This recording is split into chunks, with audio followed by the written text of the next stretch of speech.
बिस्मिल्लाहिर्रहमानिर्रहीम। Assistant director ministry of defence का 12 अप्रैल 2026 को होने वाला पेपर आज हल करते हैं।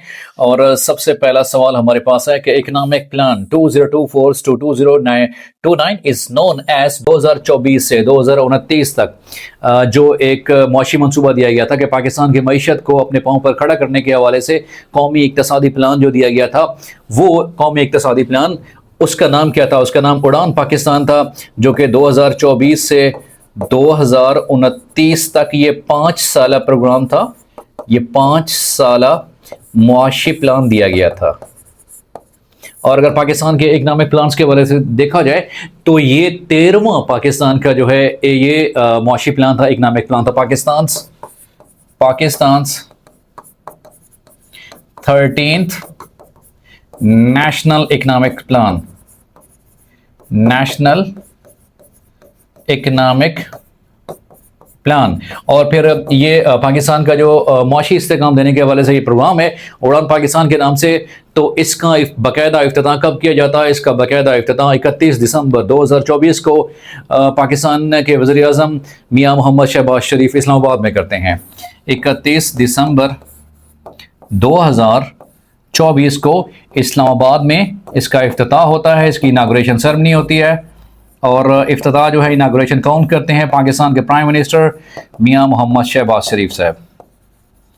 मियां मोहम्मद शहबाज शरीफ साहब पाकिस्तान के जो 13वें कौमी इक्तसादी प्लान है पाकिस्तान की मईशत को बेहतर करने के हवाले से। और यह टारगेट बनाया गया था कि 2028-29 तक पाकिस्तान की जो बरामदात हैं वो $60 अरब तक ले जाने का हदफ मुकर्रर किया गया था कि पाकिस्तान की जो बरामदात है, Pakistan imports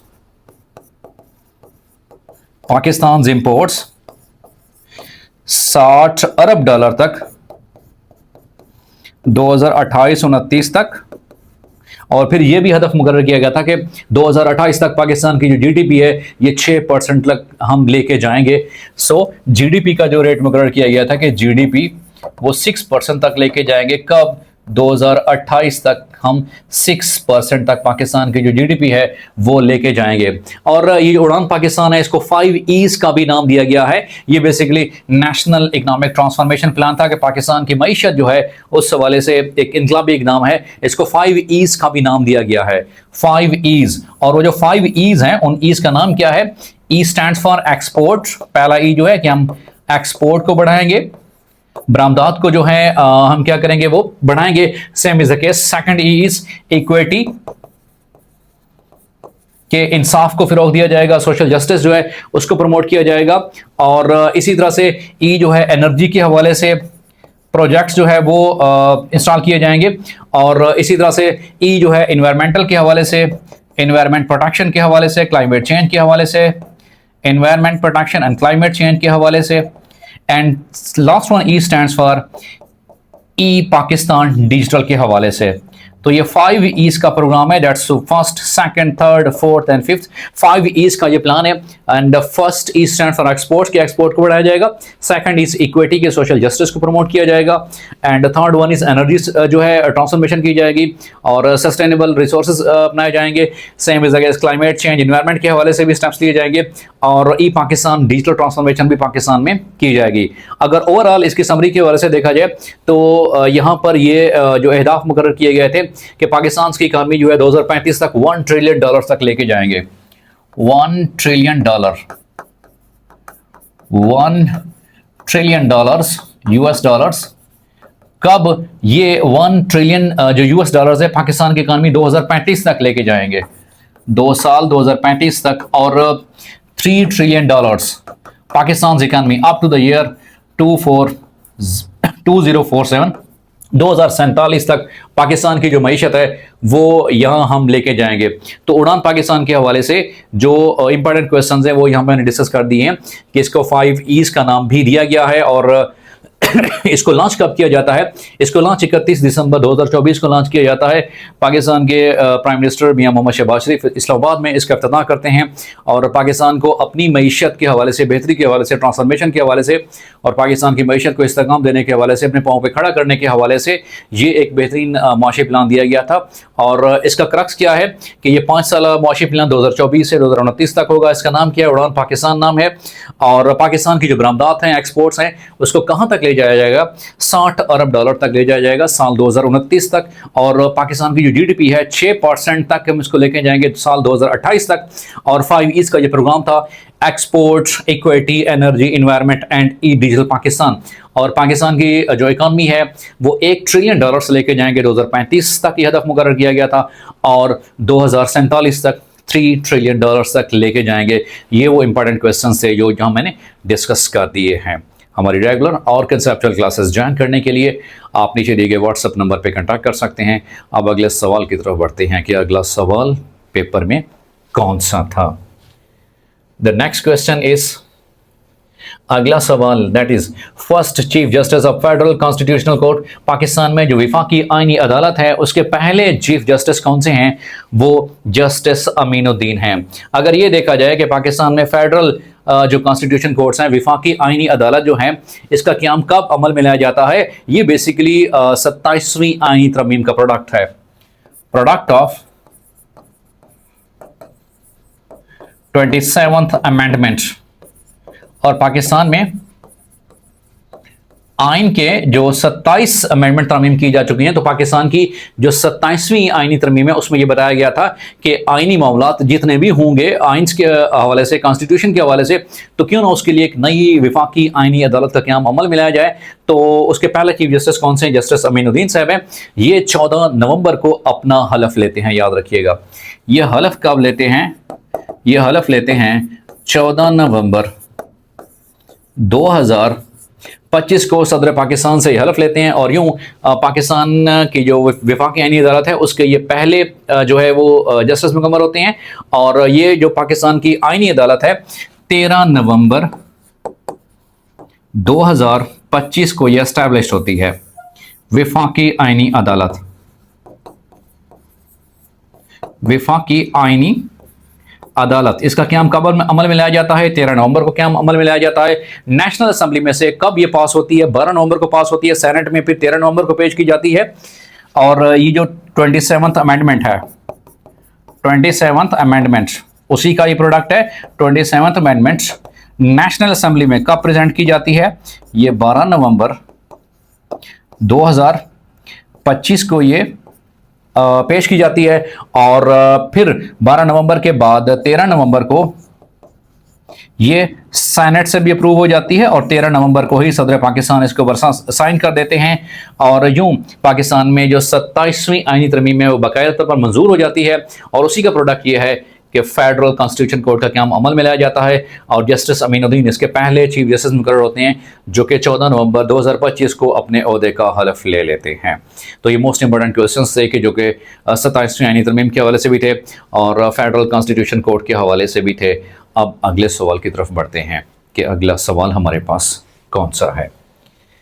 the next question, अगला सवाल हमारे पास है that is bronze is made up of. ये किस चीज से मिलकर बने होते हैं? ये कॉपर और टिन से मिलकर बने होते हैं। उसके बाद देखिए नेशनल होमलैंड ऑफ हजरत इब्राहिम, वो कौन सा? और उसका सही जवाब है। उसके बाद कि ईडियम के हवाले से अडाइम अडजन, इसका मतलब है कि वेरी अबंडेंट भी आप कह सकते हो, आप चीप भी कह सकते हो। अबंडेंट बहुतायत जिसे कहते हैं, कसरत जिसे कहते हैं, और चीप का मतलब सस्ता भी उसे कह सकते हैं। उसके बाद देखिए brass decolourised due to presence of, basically hydrogen sulphide की वजह से वो डीकलराइज हो जाती है, उसका कलर जो है वो आहिस्ता आहिस्ता खत्म होना शुरू होता है जी। उसके बाद देखिए metals that do not oxidized are called as, जो ऑक्सीडाइज नहीं होते वो कौन से? बेसिकली नोबल मेटल हैं जिसमें गोल्ड और प्लाटिनम वगैरह शामिल हैं। गोल्ड, प्लाटिनम, असल में वजह यह है कि क्योंकि ये लीस्ट रिएक्टिव होते हैं। Why? Because these are least reactive, ये कम रिएक्टिव होते हैं। हालांकि आम जितनी भी मेटल्स होती हैं वेरी रिएक्टिव होती हैं, और तमाम मेटल्स क्या होती हैं? वो इलेक्ट्रोपॉजिटिव इन नेचर होती हैं। ऑल मेटल्स होती क्या हैं? These are electropositive in nature.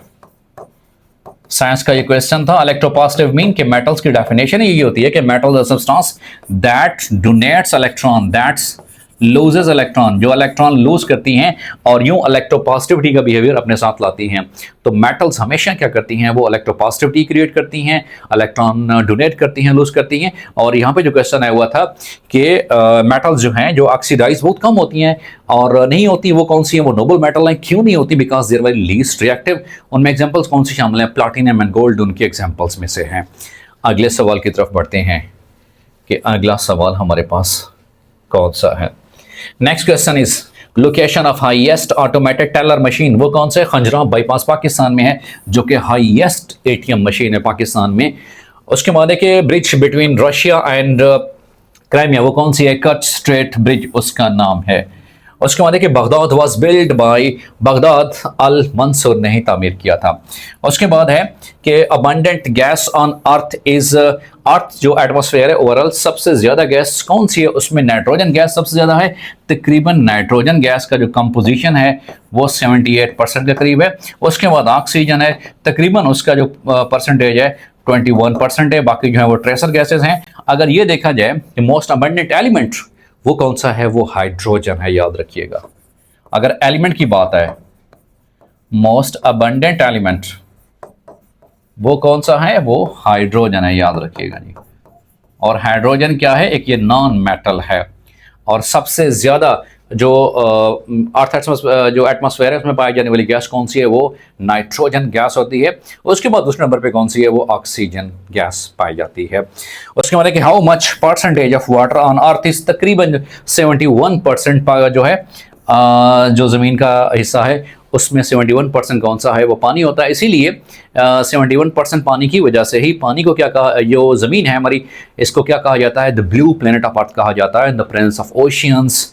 और पानी की वजह से अर्थ को कहा जाता है blue planet of solar system, the blue planet of solar system, the blue planet of solar system कहा जाता है। और जमीन का वो हिस्सा जहां पे लाइफ एग्जिस्ट करती है उसको बायोस्फीयर नाम देते हैं। The part of earth, the part of the land occupied by, inhabited by living organism और by life that is called as, उसको बायोस्फीयर नाम देते हैं। The part of earth where water exists it is known as, उसको hydrosphere का नाम भी कहा जाता है। साइंस के वजह से ये क्वेश्चन था। अगले सवाल की तरफ बढ़ते हैं कि अगला सवाल हमारे पास कौन सा है। The next question is what is the water potential of pure water. Pure water का जो वाटर पोटेंशियल कितना होता है? वो 0 होता है, याद रखिएगा। और अगर एसिड और बेस के वजह से देखा जाए कि जो पानी है ये एसिड है या बेस है, तो ये एक एम्फोटेरिक सब्सटेंस है। एम्फोटेरिक सब्सटेंस है ये।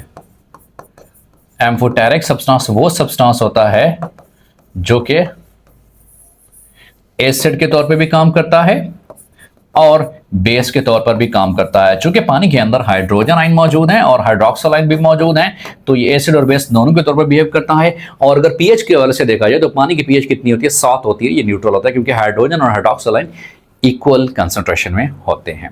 उसके बाद है कि NCCI, national cyber crime investigation agency, national cyber crime investigation agency, investigation agency, ये इस्लामाबाद में इसका क्या अमल में लाया जाता है। और ये कब एस्टेब्लिश होती है? ये मई 3, 2024 को इस्लामाबाद में इसका क्या अमल में लाया जाता है। उसके बाद के बीच Pakistani personality participate in coronation of King Charles III, Shahbaz Sharif उसमें नुमाइंदगी करते हैं पाकिस्तान की। Gas use for refrigerator, refrigerator के लिए जो गैस इस्तेमाल की जाती है वो टेट्राफ्लोरोईथेन गैस इस्तेमाल की जाती है। उसके बाद है कि radio signals are in which layer, वो कौन सी लेयर में पाए जाते हैं रेडियो सिग्नल्स? वो आयनोस्फीयर में पाए जाते हैं। बेसिकली ये डिफरेंट जो हवा की तह हैं उस हवाले से जो क्वेश्चन है कि कौन सी जो लेयर है जिसमें रेडियो सिग्नल्स पाए जाते हैं वो आयोनोस्फीयर्स कहलाती है। अगले सवाल की तरफ बढ़ते हैं कि अगला सवाल हमारे पास next question is digestion of protein occurs in, protein की जो डाइजेशन है वो किस में अकर होती है? मोस्टली वो स्टमक के अंदर सबसे ज्यादा डाइजेशन होती है। और अगर ये देखा जाए कि मैक्सिमम डाइजेशन साइंस के हवाले से तो वो स्मॉल इंटेस्टाइन में होती है। मैक्सिमम डाइजेशन मैक्सिमम डाइजेशन वो किस में होती है? साइंस के हवाले से, बायो के हवाले से याद रखिएगा, वो स्मॉल इंटेस्टाइन में होती है, छोटी आंत में होती है। डाइजेस्टिव सिस्टम के हवाले से ये एक सवाल था। उसके बाद देखिए, what is the straight of Hormuz in the southern side, वो कौन सी है? मुसंद्रन पेनिनसुला है उसका सही जवाब। उसके बाद इकबाल का अपोजिट क्या है? वो है अदबार। अगला सवाल है कि current head of state of Venezuela, Venezuela के हेड ऑफ स्टेट का नाम क्या है? डैक्लेब रोडिस इसका सही जवाब है। उसके बाद कि करेंसी ऑफ इजिप्ट, इजिप्ट की करेंसी का नाम क्या है?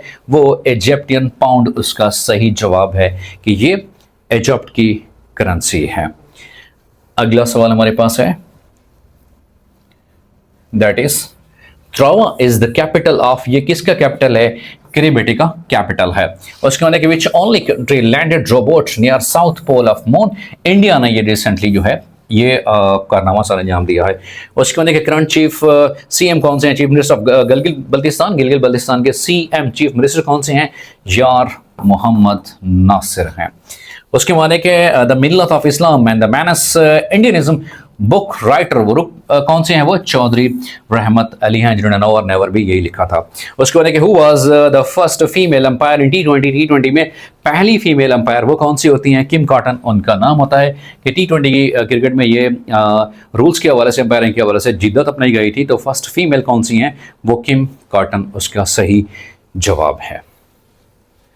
अगला सवाल हमारे पास है, which country has the double national anthem, कौन सा है वो? न्यूजीलैंड एंड डेनमार्क, ये दोनों ठीक हैं। उसके बाद कि Iran and Iraq border line, उस बॉर्डर लाइन को क्या नाम दिया जाता है? उसको 31st पैरेलल लाइन नाम दिया जाता है। उसके बाद third desert, which type of the desert, ये बेसिकली सब ट्रॉपिकल डेजर्ट है। अगर ट्रॉपिकल के हवाले से बात की जाए, tropical mean very hot areas, very hot areas, extremely hot areas. अगला सवाल है हमारे पास के पाल्मेरा पोर्ट लोकेटेड इन, ये कहाँ पे है? ये इटली में है। उसके बाद how many days war of 1971, 1971 की जो जंग है वो पाकिस्तान और इंडिया के दरमियान कितने दिनों के लिए रहती है? उसका सही जवाब है 13 days is the right option. अगले सवाल की तरफ बढ़ते हैं। अगला सवाल हमारे पास है, Who recently officially recognized Taliban government in 2025, 2025 में जो तालिबान गवर्नमेंट है उसको किसने जो है वो रिकॉग्नाइज किया था ऑफिशियली तौर पर? रशिया ने इसको रिकॉग्नाइज किया है। उसके बाद है कि the region between Ukraine and Russia what separate, वो कौन सा है? वो डॉनबास उसका सही जवाब है। उसके बाद sugar bowl of the world, ये nick name of the countries के हवाले से सवाल था, वो कौन है? वो क्यूबा है। The land of rising sun, चढ़ते सूरज की जमीन, जापान को कहा जाता है। The land of rising sun किसे कहा जाता है? जापान को कहा जाता है। And the land of midnight sun, the land of midnight sun किसे कहा जाता है? नॉर्वे को कहा जाता है, याद रखिएगा। ये डिफरेंट कंट्रीज के निकनेम है। The land of rising sun किसको कहा जाता है? जापान को कहा जाता है। And the land of midnight sun किसे कहा जाता है? वो नॉर्वे को कहा जाता है। उसके बाद कि where Dorian oil field located, ये कहाँ पे है? ये कर्नाटक में पाया जाता है ये। उसके बाद कि when the Quaid-e-Azam to joint Muslim League, the purpose of the league was, basically उस लीग का पर्पस क्या था? Advocating for the self rule, उसका सही जवाब है। ये हिस्ट्री ऑफ पाकिस्तान के हवाले से ये सवाल था, इंडो पाकिस्तान के हवाले से। अगला सवाल हमारे पास है, that is Seimas is the parliament of, ये किसकी पार्लियामेंट है? रिपब्लिक ऑफ लिथुआनिया, उसकी ये पार्लियामेंट है। उसके बाद क्या अबैसमेंट सरनम, इसका मतलब क्या होता है? किसी की ह्यूमिलिएशन करना, इज्जत नफ्स मजरूह करना, इंसल्ट करना।